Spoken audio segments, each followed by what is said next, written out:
Good afternoon, good morning. This is Mark Johnson from Loyalty 360. I hope everyone's happy, safe, and well. I want to welcome you back to another episode of our Loyalty 360 Leaders and Customer Loyalty series. In this series, we talk to the brand leaders about what they are seeing on the front lines of customer channel and brand loyalty. Today, we have the pleasure of speaking with Justin Weinstein. He is the Senior Director of Customer Experience at Giant Eagle. Giant Eagle operates more than 400 retail stores and locations, and they have over 32,000 team members. So they are a predominant Midwest grocery chain who do a lot of very unique things around customer experience and customer loyalty. So I'm looking forward to the talk. How are you today, Justin? I'm great. Thanks for having me, Mark. Absolutely. First off, can you tell us a little about yourself and all that you do at Giant Eagle? Yeah, for sure. So I've been in the retail industry for over 5 years at this point. I've been at Giant Eagle for a little less than 3 years, and have really spent my time in the customer space at really the intersection of marketing, data, analytics, and loyalty. I joined Giant Eagle within our e-commerce and digital team to really lead the charge around us rethinking our product teams and bringing a lot of innovation as it relates to an agile mindset to Giant Eagle's digital platform. And for the past, call it 18 or so months, have been on the journey to really elevate the level of personalization that we're doing within the business, to bring research and customer experience and loyalty and marketing technology really together within a cross-functional team that aims to really innovate across many of the touch points that we have as a broader business. Okay. When you look at Giant Eagle, for those who may not be familiar with Giant Eagle, can you give us a short history of Giant Eagle, kind of what you guys do and how you do it? Yeah, for sure. So we are a 90-year-old family-owned and operated food, drug, and fuel retailer. We operate in 5 states: Pennsylvania, Ohio, West Virginia, Maryland, and Indiana. And we're a values-driven company with a really storied history and innovation, particularly within the loyalty space.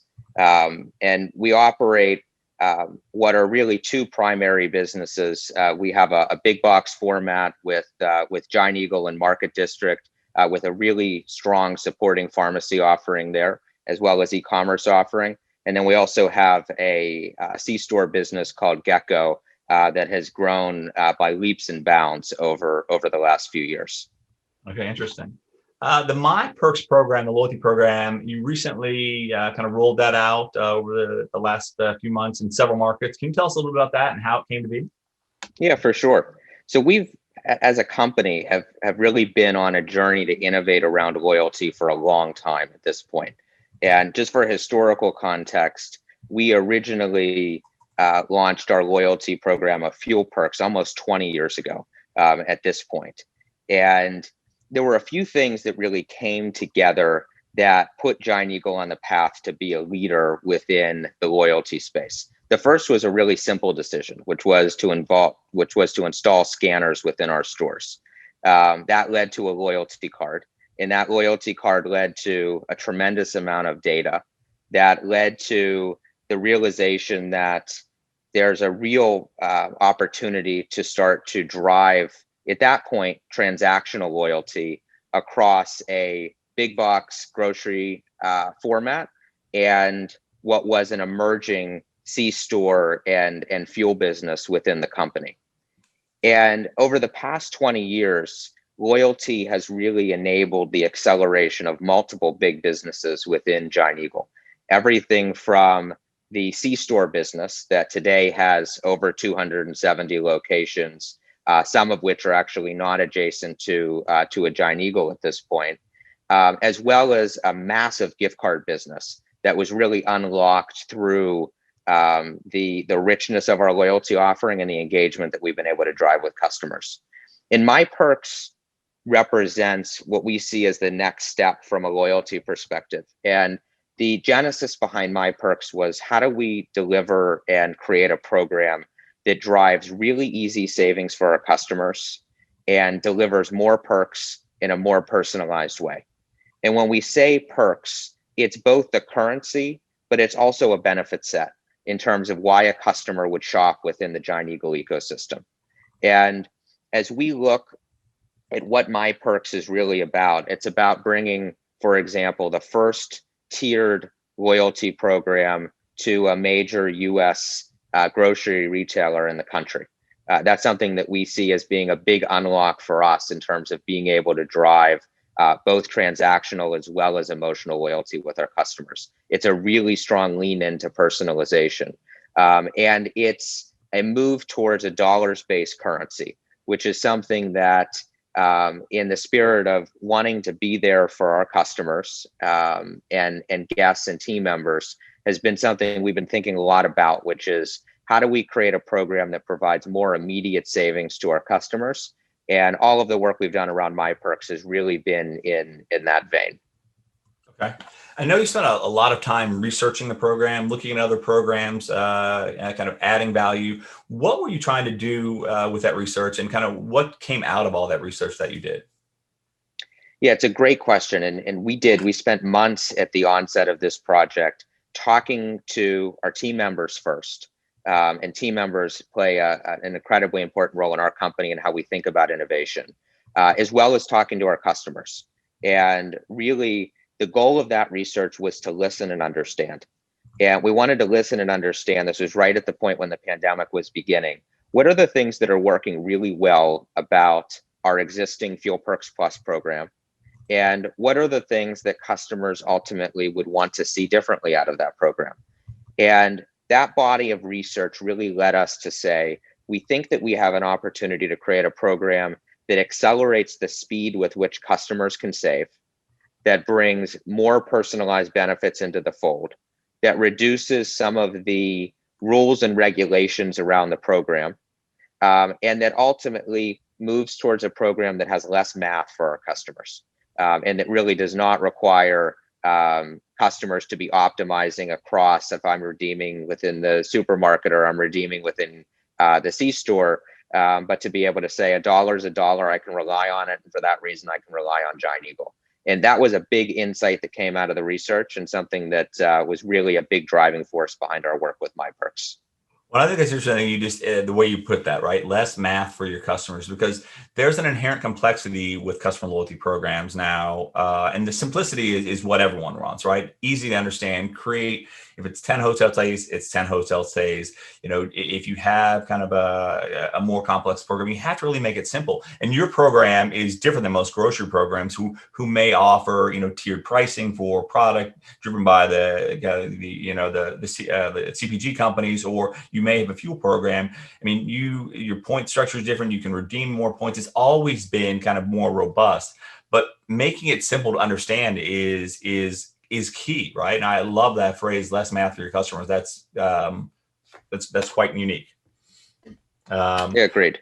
Yeah. So when you talked about your program, kind of touch on a little bit, it's very unique for a grocery program, right? Because you have a currency and you have the fuel piece now combined. Can you talk a little bit about how that's different in the competitive landscape? Yeah, for sure. So we, for the past bunch of years, I think have really been working towards building a true loyalty currency. And I think we are to that maturity level where we have a loyalty currency where customers are able to earn, whether they're buying gift cards, whether they're buying groceries, whether they are filling scripts in our pharmacy, or whether they're buying whether they're fueling up their tanks. And one of the keys unlocks that we've seen is really being able to give customers the choice in terms of where they then go and redeem those perks. And that has been something that, as we've really unlocked the ability to earn across the entire ecosystem, as well as redeem across the entire ecosystem, it's been a tremendous unlock for us as a business. And myPerks really looks to be able to say, we're going to really lean even further into enabling customers to earn more perks across this entire ecosystem that we're offering. And to be able to put that in dollar terms that can be redeemed, whether you're standing in the supermarket or whether you're at the pump or getting great fresh food within our Gecko convenience offering. And as we think about the layering that can take place from that, that's really the core. And then from there, you start to think about what are the types of personalized benefits that can overlay that. How do you create really fun, gamified experiences that that can sit on top of that base currency? And then from there, you start to think about those elements around more longitudinal customer change. I think tiers is a great example of that, where you're really trying to drive that longer term behavior and say to those best customers of yours, we value you. And we want to create an experience that's even more rewarding for those customers that choose us every day and every week. And those are some of the mechanical elements of the program that have really evolved over the past both 6 months as well as really the past 3 years. Well, that's great to hear as well. And I think just how flexible you're making the program and encouraging redemption, right? Because I think what we've seen is, especially during COVID, is that the more often a customer redeems and the earlier you can get them to redeem the program, the more engaged they will be, right? It doesn't have to be, a trip to Tahiti that they're shooting for. It could be a free candy bar or, Yep. some sort of surprise and delight that really engages them. So, and creating that flexibility to allow that, it just drives that emotional engagement. It drives, as you mentioned, gamification. It really drives that kind of uniqueness and kind of the relevancy for the customer. It's great to hear. So when you look at personalization is another very germane topic that we're seeing and hearing a lot more about. It's very important in the myPerks program, and it works, very successfully. What are you doing to accomplish that, and how are you measuring that? Yeah, it's a great question, and we really see personalization as a journey that we've been on for some time that has both a really strong customer experience angle to it, but also a really strong data and infrastructure component to it. Because to be able to deliver personalization at scale requires a lot of investment from a technology perspective and a rigor perspective around our infrastructure. And as we think about how personalization has really come to life within myPerks, one of the hallmark ways that we've done that is through an offering that we have to customers called Perks Challenges. And Perks Challenges are one-to-one personalized journeys that we take customers on that reward them for doing everyday things with us, whether it's category engagement, whether it's filling up at Gecko, whether it's buying gift cards, whether it's coming in a few weeks in a row. All of those things are leading customers to be able to really supercharge and boost their perk earning power. And the combination of being able to take that type of capability that we're deploying across channels within our app, within email, push notifications, et cetera, and then being able to couple that with a loyalty currency that customers really see value in.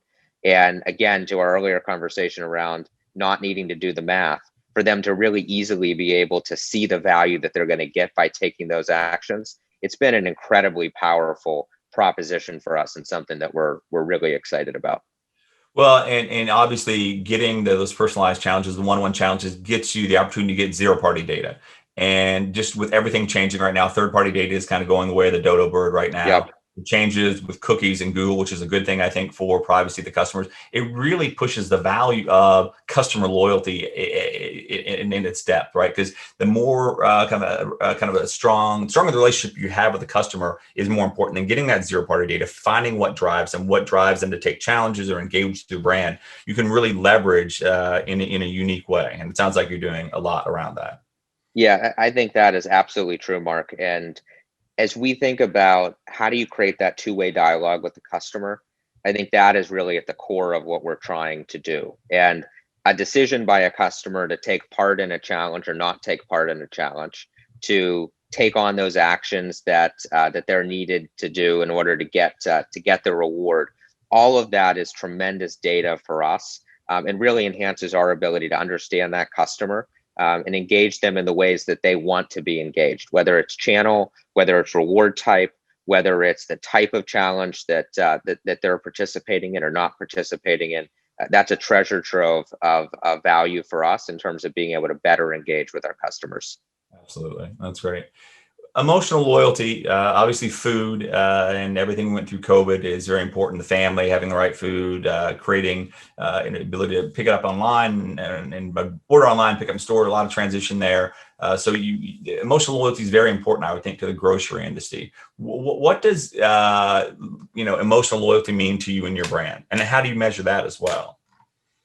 Yeah, it's a great question. And I mentioned earlier that we're a values-driven company. And those values have really led us over a period of many years. But this last year, in light of the COVID-19 pandemic, I think has really elevated external to our company those elements. Our commitment to safety is something that has been core to Giant Eagle for a long time. That's come to be I think a really valued part of why customers and team members value shopping and working at Giant Eagle.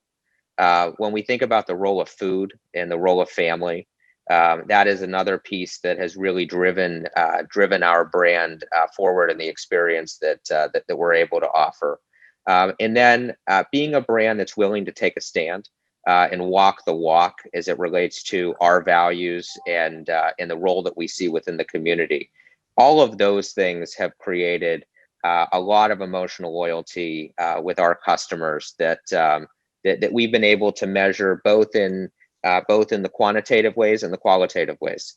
It's the stories that you hear and what you see on social media that is perhaps the most valuable indicators of what you're driving towards and the role that we're playing as a business. And then it's also about brand perception tracking and being able to take a more quantitative look at how our customers see us, how the market sees us, and emotional loyalty. As I think this conversation helps bring to light, we don't see that as just a part of the loyalty program. That's what we do every day in terms of who we are and what we offer. Absolutely. Emotional loyalty can be a good thing or a bad thing, or sometimes somewhere in between, because it can have kind of raised expectations for the brand from a customer experience, customer loyalty. You talked about that two-way dialogue. Is it a good thing or a bad thing, or somewhere in the middle? I think it's a good thing. And I think that emotional loyalty comes when you're able to build a relationship. And building that relationship, whether it's generational relationship, and we have many customers who their parents and their grandparents shopped at Giant Eagle, and that creates a sense of emotional loyalty, all the way through to really being there for customers and being there for our team members in ways that do create that relationship, whether it's a relationship with someone in a specific department within our store, whether it's a relationship with our loyalty program. And that common sight that we see on social media of a customer taking a picture of their savings and what they were able to get out of the program and how it helped them and their family. All of those things add up in my mind to building that relationship and building that emotional connection. And I think as much as brands can do that today, and as much as we can do that today, the stronger our future is. Absolutely. When you look at customers, obviously they're very fluid right now. They're changing expectations, how they're engaging, short attention span potentially. How do you feel your customers are changing, and how are you adapting to that? Maybe pre-COVID and during COVID, and maybe post. What are you seeing, and how are you adapting? So I think there's some really big and obvious changes that are taking place. The first of which is, and this has been accelerated, but definitely predates COVID, is the move to digital.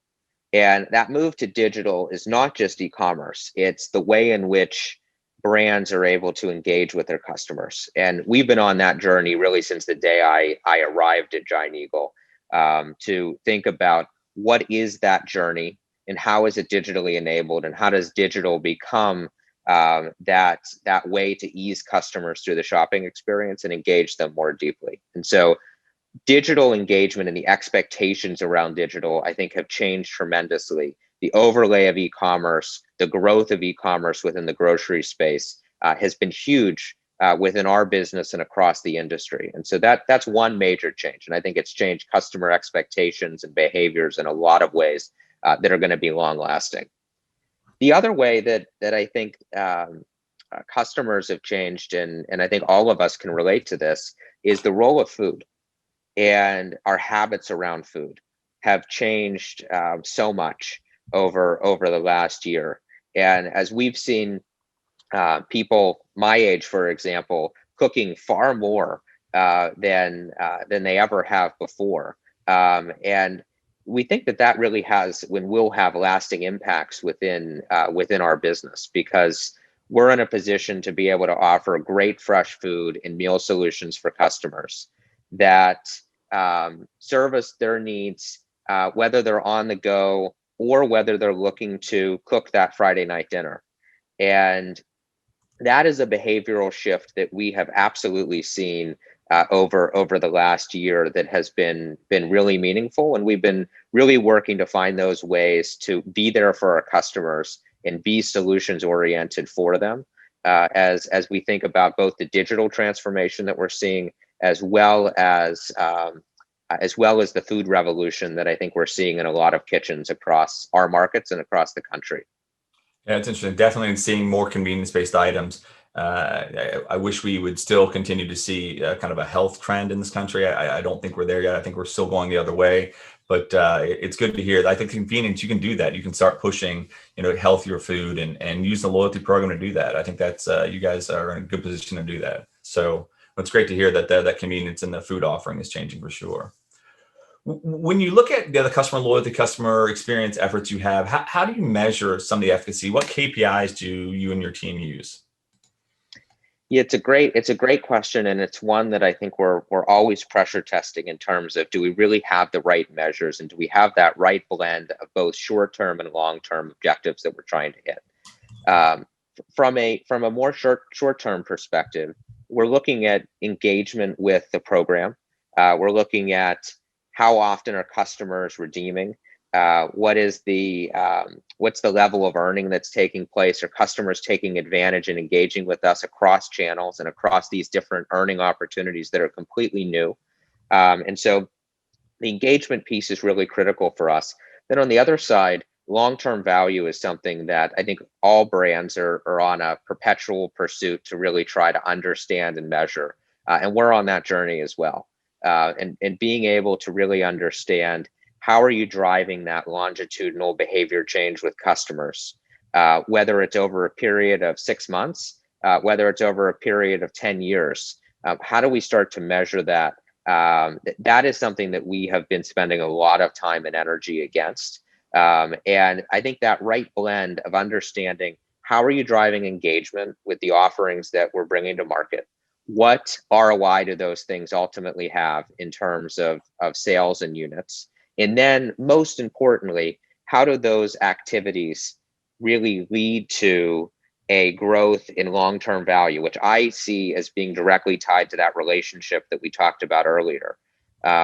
Those are the big three areas of KPIs that we're tracking today. Excellent. And what do you think is the next big thing for customer loyalty or customer experience? So I think there's a few things that are thematic that we're thinking about, and that I think are happening across industries. I think one is a move towards simplicity and transparency is something that I think customers are more and more wanting and demanding of brands, and that is something that we're very clued into as it relates to myPerks, but also a lot of the experience offerings that we're trying to bring to market. I think that being a purpose-driven brand and being able to take, for example, a loyalty offering and think about how community becomes an underpinning to that platform is something that I see having a lot of relevance, and a way that loyalty programs like ours are going to continue to lean into in the future.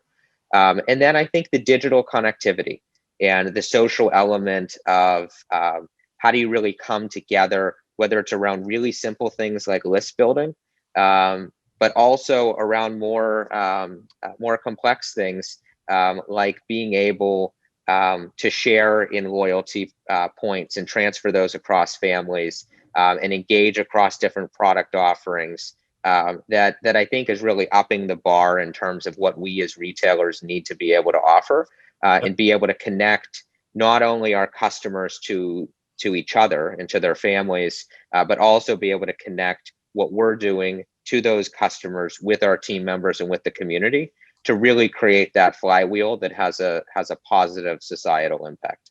That's awesome. And the last question I have for you is, what can Loyalty 360 do as a trade association for the industry, community for the industry, help you in your customer loyalty efforts? So I think you guys have been very valuable to us in a few ways that I think will continue to really inform and help us evolve our thinking and our approaches. I think one is the conversation, and as we look across industries, there's a lot of themes that are consistent, and there's a lot of things that are specific to different industries. Being able to have that view into what's happening more broadly is something that I think Loyalty 360 is uniquely positioned to help retailers like us and brands like us go and do. And then I think the second thing is having that pulse on what's happening, whether it's in the technology service provider space, whether it's in the marketing technology space, whether it's in personalization, or whether it's things that are happening internationally from a loyalty perspective. Having that insight is something that's very valuable for brands like ours that are looking to not only benchmark, but looking to really learn and understand from the dynamics that are unfolding across industries, across continents, and across different customer segments. That's awesome. Well, thank you for that for sure. And Justin, thank you very much for taking the time to talk to us about the program and some of the enhancements you made, and just your unique perspective on keeping it fresh, keeping it very focused on the customer, and adding the technologies and features and the applicability to drive it into the next few years. It's great to hear. Awesome. It's been great to be with you today, Mark. Absolutely. Thanks for everyone for listening, and join back soon. Have a wonderful day.